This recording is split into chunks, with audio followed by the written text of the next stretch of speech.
प्यार ही प्यार पले, एक ऐसे गगन के तले जहाँ दूर नजर दौड़ाए, आजाद गगन लहराए, जहाँ दूर नजर दौड़ाए, आजाद गगन लहराए, जहाँ रंग बिरंगे पंछी आशा का संदेशा लाए, जहाँ रंग बिरंगे पंछी आशा का संदेशा लाए। सपनों में पली हंसती हो कली, जहाँ शाम सुहानी ढले, जहाँ गम भी ना हो आंसू भी ना हो, बस प्यार ही प्यार पले, एक ऐसे गगन के तले। Thank you.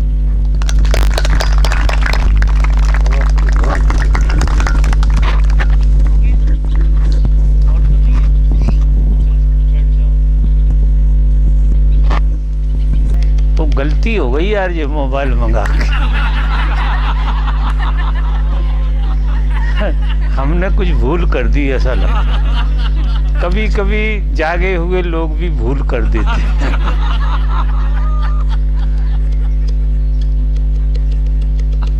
तो मित्रों, कल जो चर्चा हुई थी शायद उसमें से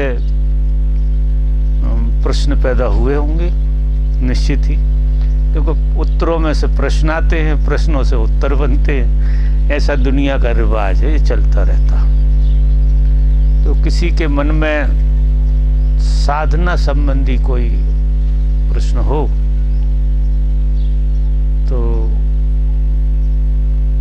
तुम्हारा तो कल उत्तर हो गया था। प्रश्न और था, वो लंबा कितना है?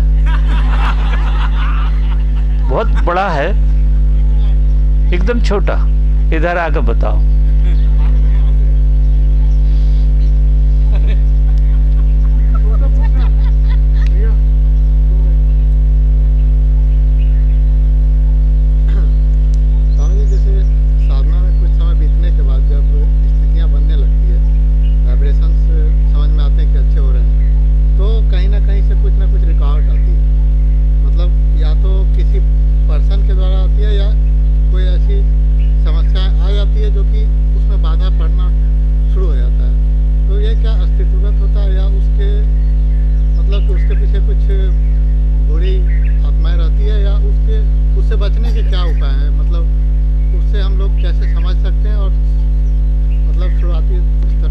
समझ गए हम बात आपकी।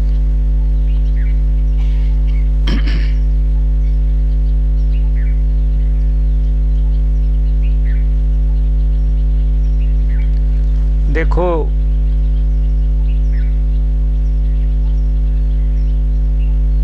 ये जो साधना है एक तरह से शिखर की साधना। जब भी कोई व्यक्ति हिमालय की यात्रा में हिमालय की चोटी पर चढ़ने की सोचता है, शुरू शुरू में कुछ दूरी तक उसे अच्छा लगता है और ऐसा लगता है कि मुझे सहयोग मिल रहा है। लेकिन जैसे जैसे वो ऊपर जाता है तो उसका मन विघ्न खड़े करता है। ये विघ्न बाहर से कहीं से नहीं आते हैं। असली में क्या होता है कि साधना आपके मन को मारती है। साधना से आपका मन मरता है और मरता हुआ आदमी बचने का हर प्रयास करता है। मन के पास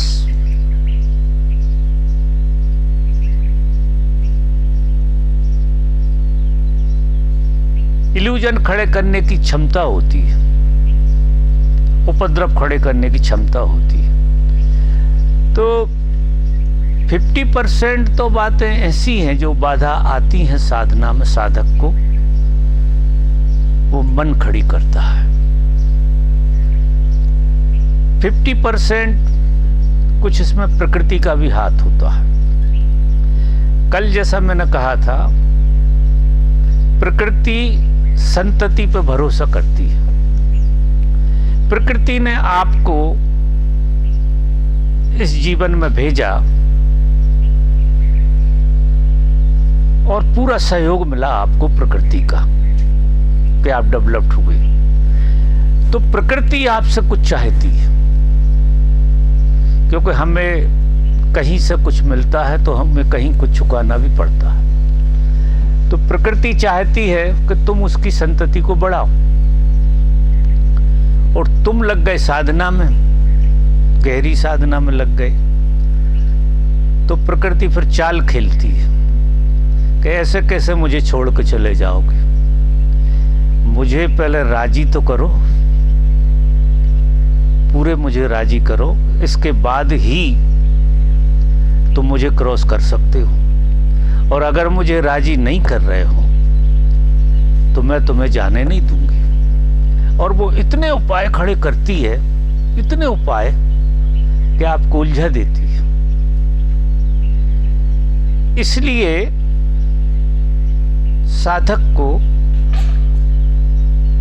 गुरु की जरूरत होती है, किसी गाइडेंस की जरूरत होती है। प्रकृति को सीधा क्रॉस कोई कर नहीं सकता है। आपने देखा होगा हमारे यहाँ की हिंदू संस्कृति में कि हमने नदियों को पूजा, अग्नि को पूजा, जल की पूजा करते हैं, वायु की पूजा करते हैं, पृथ्वी की पूजा करते हैं। अगर किसी चीज से तुम्हें मुक्त होना है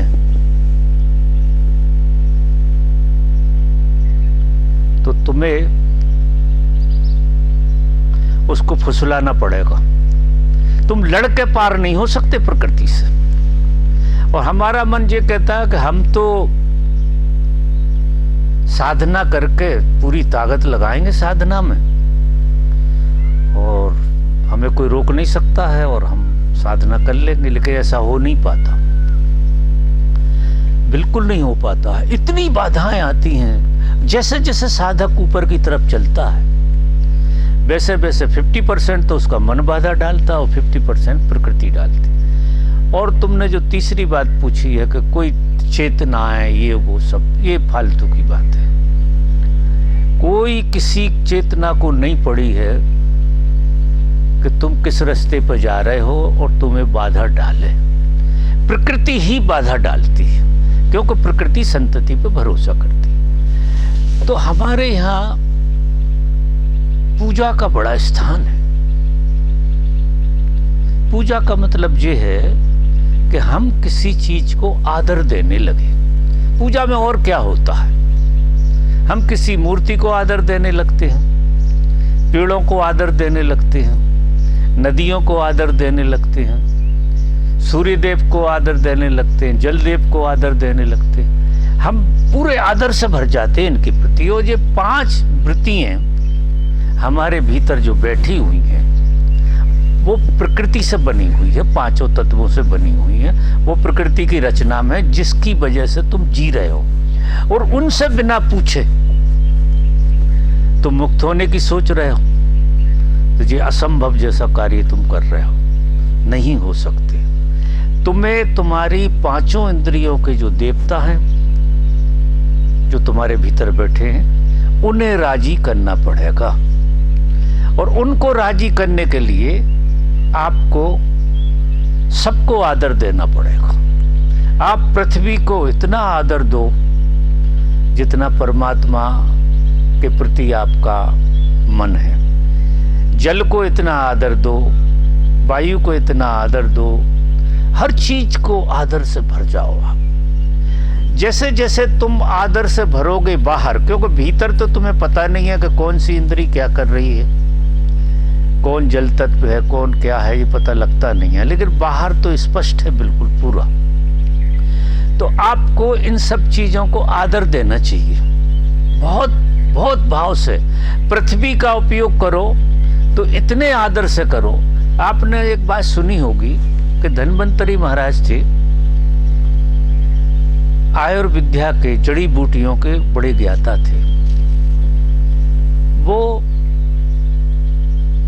जब किसी जड़ी बूटी के पेड़ के पास जाते थे तो वो प्रार्थना करते थे, उसके पास बैठ के प्रार्थना करते थे और उससे निवेदन करते थे कि हमें आपकी जरूरत है, तो हमें आप आज्ञा दें कि हम आप को तोड़ सकें। आप आगे से हमसे कहें कि आप हमें तोड़ो, ऐसी वो आज्ञा मानते थे धन्वंतरी महाराज। और उस आज्ञा से वो जड़ी बूटी एक तो उसका गुण भी बता देती थी और सहज स्वागत के लिए वो तैयार हो जाती थी कि मैं किसी अच्छे काम में, क्योंकि कोई अच्छा आदमी का मतलब है जो आदमी प्रार्थना कर रहा हो मांगने की, वो आदमी अच्छा आदमी कहलाता। उसकी नीयत अच्छी है, वो गलत उपयोग नहीं करेगा। दुरुपयोग करने वाला आदमी झड़प से काम करता है, तोड़ लेता है कि ये दवाई ऐसी है, जानकारी के हिसाब से तोड़ लेता है और वो दवाइयाँ काम में आती नहीं, तुक्के लगते हैं। दवाई वही काम में आ सकती है जो दवाई प्रार्थना से उपजी हो, फिर प्रार्थना से भभूत भी उपज जाए तो वो भी काम में आ जाती है। तो जिस तरह से वो मांगते थे उस तरह से हमें क्या मांगना, हमें जो है पृथ्वी से मुक्ति मांगनी। हमें कुछ चाहिए नहीं है, क्योंकि तेरी कशिश में तेरा वरदान रहा कि हम हुए, तेरा सहयोग रहा, लेकिन अब हम तुझसे मुक्त होना चाहते हैं। लड़के नहीं हो सकते हो प्रार्थना करके, तो पृथ्वी का जो देवता तुम्हारे भीतर बैठा है वो राजी हो जाएगा, वो तुम्हें छोड़ने लगेगा भीतर से। जल का देवता राजी हो जाएगा, वो छोड़ने लगेगा। वायु का देवता राजी हो जाएगा। हर चीज, सांस लो तो ऐसे मत लो, प्रार्थना पूर्ण ढंग से सांस लो।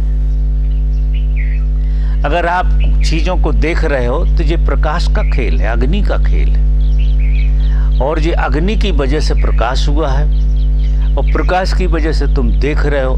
तो हर चीज को तुम प्रार्थना पूर्ण ढंग से देखो, इतने भाव से, इतनी इज्जत दो उसके लिए, इतनी इज्जत दो कि उसका जो प्रकृति की कशिश का ढंग है वो छूट जाए, कोई चीज का आकर्षण तुम्हें ना बचे। अगर तुम प्रार्थना पूर्ण ढंग से नहीं देख रहे हो तो हर चीज तुम्हें फंसाने का काम करेगी, जो तुम्हारे चित्त में फंसेगी और फिर विचार और भाव बनकर दुनिया भर के कर्म करेगी। अगर तुम प्रार्थना पूर्ण ढंग से देख रहे हो तो तुम उसी समय देख रहे हो और मुक्त भी हो रहे हो, वो प्रकृति तुम्हें मुक्त कर रही है। इसी तरीके से पांचों तत्वों का, जल का, वायु और आकाश का, आकाश के प्रति इतना आदर से देखो, आकाश को इतने प्रेम से देखो कि ये परमात्मा की देह है। ऐसे देखो आकाश को कि ये परमात्मा की देह है और हम उस देह के गर्भ में, ऐसा अनुभव करो। आप चल रहे हो, उठ रहे हो, बैठ रहे तो आप किसी गर्भ में हो, आपको पता नहीं, लेकिन आप किसी गर्भ में 24 घंटे रहते हैं। आप परमात्मा के गर्भ में रहते हैं 24 घंटे, और प्रतीकात्मक उसका गर्भ जैसे आकाश है, प्रतीकात्मक। इसी तरह से ये पांचों तत्वों की रचना है पूरी, और उन पांचों तत्वों से हमारे शरीर की रचना बनी हुई है, जिनने हमें पकड़ के, जीव को पकड़ कर रखा उसके अंदर। अब जीव उनसे मुक्त होना चाहता है, और ये पांचों तत्व संतति पे भरोसा करते हैं क्योंकि ये प्राकृतिक है, तो ये तुम्हें छोड़ नहीं रहे, तो फिर साधना में बाधा डालेंगे। तो व्यक्ति को, जीवन को प्रार्थना पूर्ण बना लेना।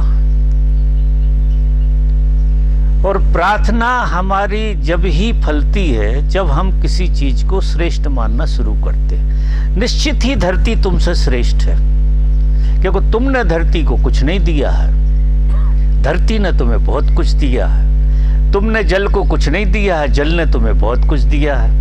वायु को तुम क्या दे रहे हो, वायु तुम्हें दे रही है। अग्नि को तुम क्या दे रहे हो? अग्नि तुम्हें बचाए हुए है। और आकाश को क्या दे रहा है जिसके घर में बैठे हुए हो? कुछ भी नहीं दे रहा है। हमारे पास देने को ऐसे है भी कुछ नहीं, हम कुछ दे नहीं सकते, लेकिन आदर दे सकते, आदर जरूर दे सकते हैं। इज्जत तो दे सकते हो किसी चीज को, उसमें तो कुछ लगता नहीं है। आदर तो दे सकते हो, सद्भावना तो दे सकते हो, प्रेम तो दे सकते हो। अगर तुम इस तरह से जीवन को जियोगे तो ये प्रकृति में जो विसंगतियां हैं, अब क्या होता है कि जब तुम आदर नहीं देते अग्नि को तो वो क्रोध बनकर सताती है, पृथ्वी को आदर नहीं देते तो वो काम बनकर सताती है, इतना जोर से सताती है कि अपनी रगड़ में फंसा कर रखती है। आकाश को आदर नहीं देते तो आकाश जो है उसका जो आनंद तुम्हें आना चाहिए वो तुम्हें बिल्कुल प्रतीति नहीं होती। आकाशी तुम होते ही नहीं हो, जड़ जैसे बने रहते हो। ऐसे ही पांच ही तत्वों का पूरा खेल है, ऐसे समझिए आप। तो साधक को ध्यान में भी जब बैठे, ध्यान में, तो इन पांचों तत्वों से प्रार्थना करें कि हम ध्यान में बैठ रहे हैं और आपकी कृपा से हमारा संकल्प पूरा हो। भगवान जब डायनामिक वगैरह ध्यान करवाते थे खुद, तो वो कहते थे कि संकल्प करो परमात्मा के सामने, संकल्प करो और परमात्मा से प्रार्थना करो कि मेरा संकल्प आप पूरा करें। फिर सभी के प्रति, पूरी प्रकृति के प्रति तुम प्रेम से भर जाओ कि सब मेरे संकल्प को पूरा करें। अब ऐसे अगर तुमने साधना शुरू करी तो फिर ये बाधाएं जो तुम कह रहे हो ये नहीं आएंगी साधक को। और साधक अपनी ऐसी अवस्था में इतने जल्दी जा सकता है जो रगड़ रगड़ के मरा जा रहा है और वो जा नहीं पा रहा। उससे बुनियादी भूल हो रही है, बहुत बुनियादी भूल हो रही है। तो अब उसने तो ऐसे खेल खेले हैं प्रकृति ने कि आपको फंसा कर रखती है। और जिस जिस जगह से फंस रहे हो उस जगह से प्रार्थना से ही निकल सकते हो। जैसे उदाहरण के लिए मैं कह रहा हूं कि पुरुष स्त्री से फंसा है निश्चित ही, क्योंकि स्त्री का आकर्षण है, स्त्री पुरुष से फंसी है, पुरुष का आकर्षण है उसे, इस आकर्षण से वो मुक्त नहीं हो पाती। और इस आकर्षण में अगर वो मुक्त नहीं हो पाती तो साधना शुरू ही नहीं हुई उसकी, क्योंकि वो तो पुरुष के आकर्षण को जी रही, वो प्रकृति को डेवलप कर रही। और पुरुष प्रकृति को डेवलप कर रहा है, स्त्री भी प्रकृति को डेवलप कर रही। तो वो कर क्या रहे हैं? कितनी साधना करते रहें, लेकिन बात नहीं बनने वाली है। क्योंकि जो चीज तुम्हें पकड़े हुए है उसके प्रति तुम्हारा आदर और प्रार्थना, उसको आदर भी दो और उससे प्रार्थना करो कि तू मुझे मुक्त कर, पकड़ मत। और अभी हम तो जो कहते तू पकड़ जल्दी, जितने जल्दी हो सके पकड़ ले तू। तो अब उल्टी गंगा अगर बहाओगे और तुम फिर कहोगे कि हम मुक्त क्यों नहीं हो रहे, हमारी साधना में गड़बड़ कहाँ हो नहीं है गड़बड़, क्योंकि बेसिक चीज है, बेसिक। और बेसिक चीज ये है कि अगर आप किसी के प्रति इज्जत नहीं करते, इसलिए हमने स्त्री को माँ का दर्जा दिया है और पुरुष को पिता का दर्जा दिया है। तो हमें यहाँ से शुरू करना चाहिए। हर पुरुष तुम्हारा पिता है, तो आधी बात पूरी हो गई। हर पुरुष तुम्हारा पिता है और पिता की जैसी तुम इज्जत करते हो ऐसे तुम हर पुरुष की इज्जत करो, क्योंकि पुरुष तुम्हारा पिता है और हर स्त्री तुम्हारी माता है। तो अब माता की इज्जत करो तुम, इसलिए हम माँ कहते हैं स्त्री को और पुरुष को पिता कहते हैं। तो पुरुष कोई भी हो तुम्हारा पिता है। अब पिता की दृष्टि से देखो और पिता की दृष्टि से इज्जत करो और फिर प्रार्थना करो कि मुझे मुक्त होना है, पुरुष से मुक्त होना है मुझे। अब पुरुष को मैंने बहुत देख लिया, जन्मों जन्मों से क्या कर रही स्त्री, पुरुष को ही जी रही, जन्म इसी के मिल रहे हैं और पुरुष स्त्री को जी रहा है, उसी आकर्षण में फंसा है। अब वो आकर्षण बिना प्रार्थना के नहीं टूटेगा। तुम कहो जिद कर लो और साधना कर लो और कि हम तो स्त्री को छुएंगे नहीं और ऐसा नहीं करेंगे, करो तुम प्रार्थना, कुछ भी करते रहो, वे रात के सपने में परेशानियां देंगी, सजी भर तो देंगे, सपने में भी परेशानी। प्रार्थना एक ऐसा ढंग है कि उससे हम हर चीज से मुक्त हो सकते हैं। ये कुंजी है, ऐसे समझिए। फिर और बहुत सारी बातें इसके साथ साथ आती, आप समझ रहे हैं। और ये आपके लिए नहीं है, ये अच्छा प्रश्न पूछा आपने, ये सभी के काम का है। क्योंकि जब तक आप प्रार्थना पूर्ण नहीं होते और आदर पूर्ण नहीं होते, आप साधना में व्यर्थ का समय गंवा रहे हैं। घंटों ध्यान में बैठे रहो, बड़ाम से नीचे गिरोगे, क्योंकि प्रकृति तुम्हें जाने कैसे देगी बिना राजी करे। प्रकृति जाने नहीं देती। दिन में तुम समझा लो अपने आप को, रात के इतना नाइट मेयर पैदा कर देगी तुम्हारे भीतर कि हिल जाओगे पूरे। ये लगेगा कि ये साधना वादना भाड़ में गई और एकदम हम तो दुनियादारी को ही जी लेते हैं, जो उल्टे सीधे काम होने लगे। क्योंकि जितनी संवेदना तुम्हारी ध्यान से जगेगी उतने उपद्रव तुम्हारे अंदर बनने वाले हैं। ये खेल है पूरा, क्योंकि तुमने शुरुआत ठीक से नहीं की। शुरुआत जहाँ से होना चाहिए, और शुरुआत प्रार्थना से होती है। साधना आप आश्चर्य करोगे, प्रार्थना से ही शुरू होती है और प्रार्थना पे ही अंत होता है। और ये ध्यान वगैरह, ज्ञान वगैरह और तंत्र वगैरह ये बीच के खेला है पूरे के पूरे। पहले कदम पे प्रार्थना है साधना में, और अंतिम कदम पे प्रार्थना। दोनों कदमों पे प्रार्थना जुड़ी हुई है। और जिनने साधना की शुरुआत प्रार्थना से की हो, उनका अंत साधना की प्रार्थना से ही होगा। साधना उनकी अंत हो जाएगी प्रार्थना में। आपने देखा होगा कि उपनिषद के ऋषि कोई भी चीज शुरू करते हैं प्रार्थना से शुरू करते हैं। ओम का उच्चारण करते हैं और प्रार्थना से शुरू करते हैं उपनिषद को। और पूरा उपनिषद के बाद ओम शांति, फिर प्रार्थना, फिर प्रार्थना में हर चीज प्रार्थना से शुरू होती है और प्रार्थना पे ही अंत होता है। आप भोजन कर रहे हैं, प्रार्थना से शुरू करो भोजन, और फिर खाने के बाद धन्यवाद दो, प्रार्थना करो कि बड़ी कृपा हुई है। क्योंकि अन्न साधारण बात नहीं है। ब्रह्म के बाद दूसरी बात अन्न नहीं है। अगर अन्न नहीं है तो ब्रह्म दिखेगा ही नहीं, फिर भ्रम दिखेंगे। अन्न का होना बहुत जरूरी है, और अन्न में ब्रह्म का वास है, ऐसा नहीं है। बिना उसके तो अन्न इतनी ताकत नहीं दे सकता है। तो हमें प्रार्थना से शुरू करना चाहिए कि हम उसे ग्रहण कर रहे हैं तो हम प्रार्थना पूर्ण हो। अब आपका अगर जीवन का खेल इस तरह से चल रहा हो, आपकी साधना में फिर बाधा हो, मैं नहीं मानता, फिर बाधा नहीं आएगी। कहीं भूल हो रही है, अगर बाधा आ रही तो कहीं भूल हो रही। और किसी का प्रश्न है, बोलिए।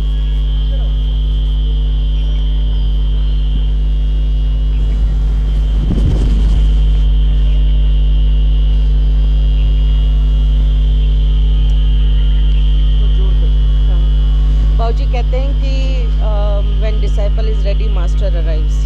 ठीक है, तो मेरा प्रश्न है कि ओशो ने अपने डिस्कोर्स में कहा है कि गुरु ढूंढो जो आपको अंदर से खाली कर सके। तो गुरु ढूंढते हैं या गुरु मिलते हैं? और उसके बाद इनिशियल जो स्टेज होता है साधना का, जब इंसान शुरू करता है तो बहुत सारी उलझने, बहुत सारे प्रश्न होते हैं। तो आप लोग तो ग्रैंड मास्टर्स में मतलब कहे जाएंगे, तो उस टाइम पे ऐसा कोई गुरु साथ में होना जो पल पल गाइड कर सके, आपकी उलझनों को दूर कर सके, ऐसा मतलब घटता है?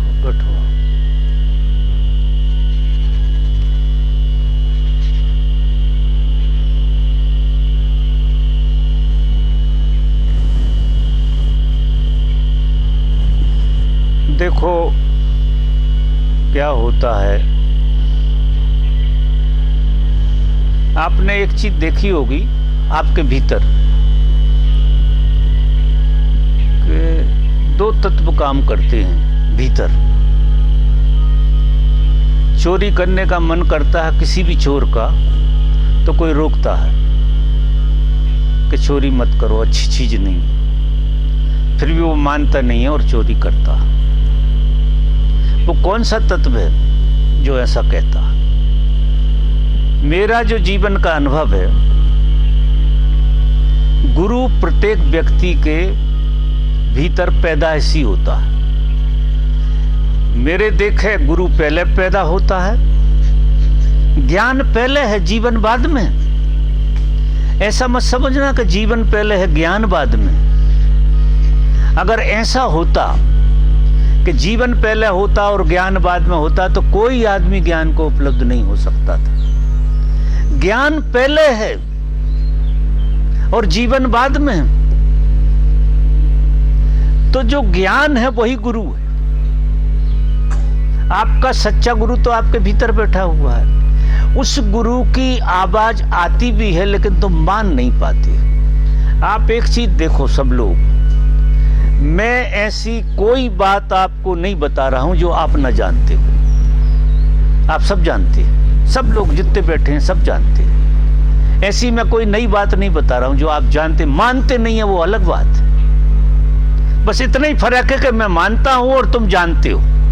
जानने में तो तुम मास्टर हो, बिल्कुल हर चीज जानते हो, क्योंकि तुम्हारे भीतर पैदाइशी गुरु बैठा है। तुम बिना गुरु के हो ही नहीं सकते।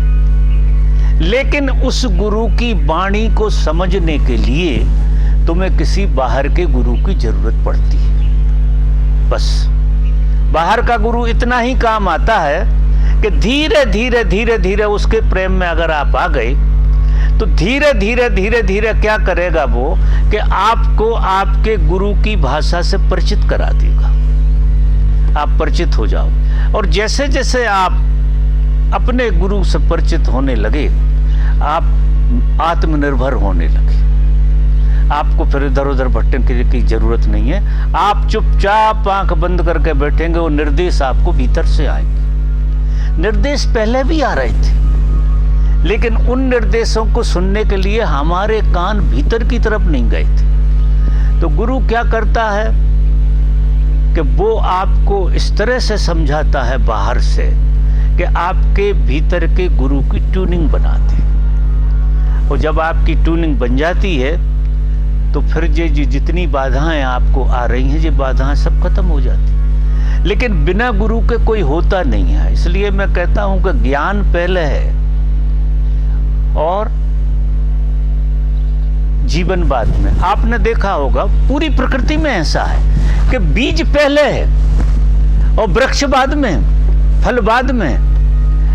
अब ऐसा तो नहीं हो सकता कि फल पहले हो और बीज बाद में हो। ऐसा तो नहीं हो सकता, कोई उपाय नहीं। तो जीवन पहले है और गुरु बाद में, ऐसा कैसे हो सकता? जीवन बीज है, जीवन गुरु जीवन का बीज है जो अंदर बैठा हुआ। उसी की मौजूदगी से तो तुम्हारा सारा जीवन डेवलप्ड होता है। वही सारा खेल है। जितना ज्यादा कोई उसको संवेदनशीलता से जगा लेता है और उसकी वाणी समझने लगता है, उतना उसके जीवन में आनंद फलने लगता है और उसका गुरु प्रकट होने लगता है। और जितना गुरु तुम्हारा भीतर से प्रकट होगा, उतने बाहर के गुरु से मित्रता बहुत अच्छी हो जाएगी। आपको फिर ऐसी स्थिति बन जाएगी, एक अवस्था ऐसी आती है साधक की, जब उसके अंदर भीतर का गुरु डेवलप्ड हो जाता है तो साधारण आदमी से भी सीख लेता है। साधारण आदमी जब कुछ बोल रहा होता तो देखता है ये गुरुवाणी बोल गई, इसमें से परमात्मा बोल गया, वो उसके काम की बात बोल गया। वो नहा जाता है, बोलने वाले को पता भी नहीं लगता वो क्या बोल गया। एक बिल्कुल साधारण आदमी, गांव का आदमी, बिल्कुल ग्वाला, उसके मुंह से भी उसको गुरुवाणी सुनाई देने लगती है, क्योंकि उसके भीतर का गुरु डेवलप्ड हो गया। तो ये भटकने वाला खेल नहीं है। आप किसी भी गुरु के पास चले जाओ, एक ही बहुत है आपके लिए, भटकने वाला नहीं है। लेकिन आपके अंदर के गुरु पे ध्यान आपको देना है। इसलिए गुरु लोग पकड़ के किसी को नहीं रखते हैं कि तुम पकड़ के बैठ जाओ, मैं तुम्हारा सब कुछ कर। ये बेकार की बातें हैं। वो सिर्फ ट्यूनिंग मिलाते आपकी। उनकी मौजूदगी में, उनकी वाणी में, उनके होने में, उनके जीने में आपको इस तरह की कुछ फीलिंग आने लगती है कि आपके भीतर का गुरु जो बोल रहा, जो इशारे कर रहा है, वो आपको समझ में आने लगते हैं और फिर बात बन जाती है। समझ में आ रही बात आपको कि अभी प्रश्न नहीं गया आपका, खड़ा हुआ है, थोड़ा समय लगेगा, थोड़ा सा समय लगेगा, मेरी बात को उतरने में भी समय लगेगा।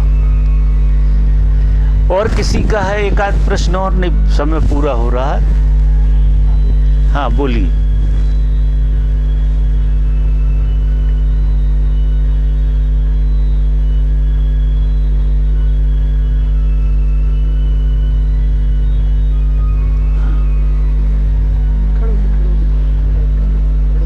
नहीं बोलो, बैठ के बोलो, कोई दिक्कत नहीं, बोलो आराम से। अब मैं जब ध्यान में बैठता हूँ तो एक शांति, एक सरलता, एक सहजता महसूस होती है और भीतर से एक जोर से आवाज़ आती है कि प्रेम से जियो, प्रेम से जियो। भीतर से एक आवाज़ आती है, प्रेम से जियो, सरलता से जियो।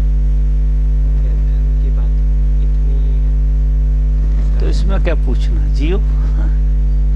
तो अच्छी बात है। जिनके जीवन में शांति आएगी उनके व्यवहार में प्रेम आ जाएगा, कोई उपाय नहीं है कि ना आए। अशांत आदमी प्रेमहीन होता है, क्योंकि वो अशांत है तो दूसरों को अशांत करने में रस लेता है, वो मजा लेता है। क्योंकि आदमी का एक खेल है कि खुद में तो उसका मजा बिल्कुल नहीं है, उसको मजा ही आता है दूसरे में। मजा देखो जी, क्योंकि अगर गहरे में देखो तो तुम बेरंग हो, खाली, बिल्कुल खाली हो, कुछ नहीं हो, तुम हो ही नहीं, किसको मजा आएगा। लेकिन जब तुम शांत होते हो, बिल्कुल खाली होते हो, तो इसका मतलब तुम कुछ नहीं होते हो। और जब तुम कुछ नहीं होते हो तो तुमसे प्रेम उपजने लगता है, तुम्हारे बावजूद। तुम होते नहीं हो, लेकिन तुम, प्रेम का मतलब यह है कि वो शांति बंटना चाहती है, वो फैलना चाहती है। तो जिसको भी तुम देखोगे, जिसके साथ भी जियोगे, उस पर शांति का असर होगा। प्रेम एक तरह से माध्यम बनता है, शांति प्रेम के माध्यम से कहीं पहुंचती है। कोई भी आदमी के प्रति जब हम प्रेम पूर्ण होते हैं तो निश्चित ही उसको शांति होने लगती है, उसका उद्विग्नता खत्म हो जाती है, उपद्रव खत्म हो जाता है, जब हम बहुत प्रेमपूर्ण ढंग से देखते हैं। इसमें आग्रह कहीं करना नहीं है, उस तरह से नहीं देखना है, और इसका कोई अंत नहीं है शांति का। क्योंकि आदमी पूर्ण रूप से तनाव में नहीं बैठ सकता है, तनाव में हमारा अस्तित्व बना रहता है, हम लाख कोशिश करें फिर भी हमारा अस्तित्व बना रहता है। शांति में हमारा अस्तित्व मिटता है, और मिटते मिटते मिटता है। तो जितने ज्यादा तुम शांति में जियोगे उतना तुम्हारा अस्तित्व खत्म होगा, शांति ही रह जाए, शांत होने वाला विदा हो जाए। अभी आपको शांति अनुभव हो रही है ना, शांति अनुभव हो रही, क्योंकि आप की शांति अभी भी सतह पे है, वो मिट भी जाती है, हमेशा नहीं बनी रहती, अशांत भी हो जाते हो आप। क्योंकि जब तक आपको शांति का पता लग रहा तब तक अशांति मिटी नहीं है, आपकी छुप गई है, ऐसे समझिए। तो इस शांति को इतना जियो कि शांति की चाह भी खत्म हो जाए। जब इतनी परितृप्ति से तुम इस शांति को जी लोगे तो शांत होने वाला खत्म हो जाएगा, वो शांत ही हो जाएगा, ऐसे समझिए। और फिर रह जाएगी शांति, और शांति का कोई अंत नहीं। आप आश्चर्य करेंगे, मनुष्य को छोड़ के पूरी प्रकृति शांत है, सिर्फ खेल खेल रही है प्रकृति, उपद्रव नहीं है इसमें बिल्कुल। अब हवा जोर से चल रही, पेड़ को हिला रही, वो एक खेल है, हमें जो लग रही कि ऊधम कर रही, तो इस संसार में कोई भी चीज अशांत नहीं है आदमी को छोड़ के। चींटी से लगा के हाथी तक शांत है। क्यों नहीं है अशांत के? उसे शांति का भी पता नहीं, ना चींटी को पता ना हाथी को पता शांति का। जब शांति का पता नहीं है तो अशांति का भी पता नहीं है। तो हम पूरी प्रकृति हो जाते, जागी हुई प्रकृति हमारे अंदर हो जाती। हम व्यक्ति नहीं होते, प्रकृति हो जाते, अस्तित्व हो जाते। और अस्तित्व जब हम हो जाते हैं तो हम मिट जाते हैं और फिर बचती है शांति, जो सारे अस्तित्व में व्यापक है, और उसी का नाम परमात्मा। परमात्मा दूसरी चीज नहीं है। जहां शांति प्योर हो जाए, जिस शांति का शांत होने वाले को भी पता ना लगे, वो परमात्मा हो जाती है। और परमात्मा का पता तो लगता नहीं है। कोई उपाय नहीं है कि परमात्मा का पता लगे। परमात्मा होता है लेकिन पता बिल्कुल नहीं लगता, और होता जरूर है। क्या रहस्य है, क्या अद्भुत रहस्य है कि जगह जगह व्यापक है। इतना है कि उससे कम कुछ है ही नहीं। इतना ज्यादा है कि वही है हर जगह, लेकिन पता कहीं से नहीं लगता, क्योंकि वो इतना है। पता लगाने के लिए अभाव चाहिए ना। आपकी शांति में थोड़ा अभाव लग रहा है, तो अगर आप शांति को और गहरे जिएंगे बस जियो इसे, जितना जियो। और ये प्रेम बन के अपने आप फैलेगा, उसकी परवाह नहीं करना। जैसे आग जलती है तो प्रकाश फैलता है ना अपने आप। आग को थोड़ी फैलाना पड़ता, वो तो गुण है उसका। अग्नि ऊपर उठेगी तो प्रकाश फैलेगा, वो उसका दिया जलेगा तो प्रकाश फैलेगा, वो उसका गुण है। तो शांति दिया जैसा है, प्रेम प्रकाश जैसा है। प्रकाश उसका अपने आप, तो उसकी परवाह नहीं करनी। बांटने का भी बहुत बड़ा उपद्रव नहीं करना, उसकी परवाह नहीं। आप तो अपनी शांति में वहां तक जाओ जहां आप पूरे मिट जाओ और शांति अकेली रह जाए। प्रेम गली अति सांकरी जहां में दो न समाए। तुम और शांति दो नहीं रह सकते, क्योंकि तुम ही अशांति हो। शांति के साथ अशांति जुड़ी हुई है। इसलिए बात को बहुत गहरे से समझो और जितना बन सके उतना शांति को पियो, तभी तृप्त होगे। इतना पी जाओ कि तुम्हारे शरीर का रोया तृप्त हो जाए। इसके अंदर क्रोध को जगह ना बचे, अशांति को जगह। कोई सेल ऐसा न रह जाए अछूता जो शांति को न छू रहा हो, तो फिर क्या होगा? इस शरीर में वो सेल ही नहीं रहे जो क्रोध को जिएंगे, जो लोभ को जिएंगे, जो मोह को जिएंगे, जो उपद्रव को जिएंगे। इस सारे के सारे सेल ट्रांसफर हो जाते। आदमी आमूल रूप से परिवर्तित होता है धर्म में। पुराना रत्ती भर नहीं बचता, रत्ती भर सेल बदलता, सेल। ऐसा मत समझना कि मन बदलता, शरीर भी बदलता है, जोड़ बदल जाता है। ये शांति इतनी बड़ी ताकत है, इतनी बड़ी शक्ति। क्यों? परमात्मा, शांति ही परमात्मा। इसलिए हम किसी भी उपनिषद में देखेंगे ओम शांति शांति, शांति ही है। सारा खेल शांति का है। और गहरे में हमें शांति की खोज नहीं है, हम प्रेम खोज रहे हैं। शांति की खोज किसी को नहीं है, प्रेम की खोज सबको है। अभी जितने बैठे हैं शायद एक आधे छोड़कर। शांति किसे चाहिए?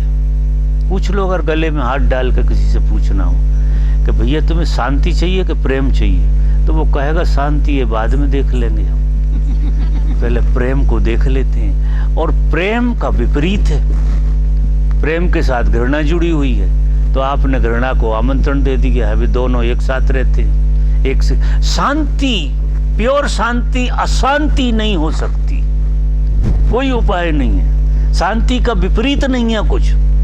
जब शांति अपने स्वभाव में उतरेगी आपके, तो अशांति के लिए कोई जगह ही नहीं बची, क्योंकि तुम ही नहीं बचे ना। शांति ही तुम्हें मिटा सकती है।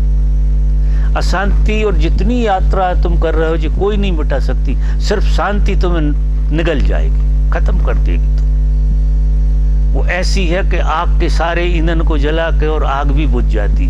शांति ऐसी ठंडी आग है, ये ठंडी आग है, तो ये सारे अस्तित्व को मिटा देगी तुम्हारे, और खुद भी गायब हो जाएगी। और जब वो गायब हो जाती है वही परमात्मा, उसी का नाम परमात्मा है, जो जिसकी राह पे तुम हो। इंटेंसिटी भी है और एक इंटेंसिटी भी है और एक सॉफ्टनेस। हाँ, रहेगी वो जब तक तुम हो इंटेंसिटी भी रहेगी, क्योंकि अभी अभाव है ना, अभाव है तो इंटेंसिटी तो रहेगी, फोकस तो रहेगा। लेकिन जिस दिन ये शांति तुम्हें मिटा देगी, अब देखने में ये आता कि अशांति मिटा दी, अशांति किसी को नहीं मिटाती, क्रोध किसी को नहीं मिटाता, लोभ किसी को नहीं मिटाता। ये सब चीजें तो तुम्हें बना कर रखेंगे और सत्यानाश हो तुम्हारा।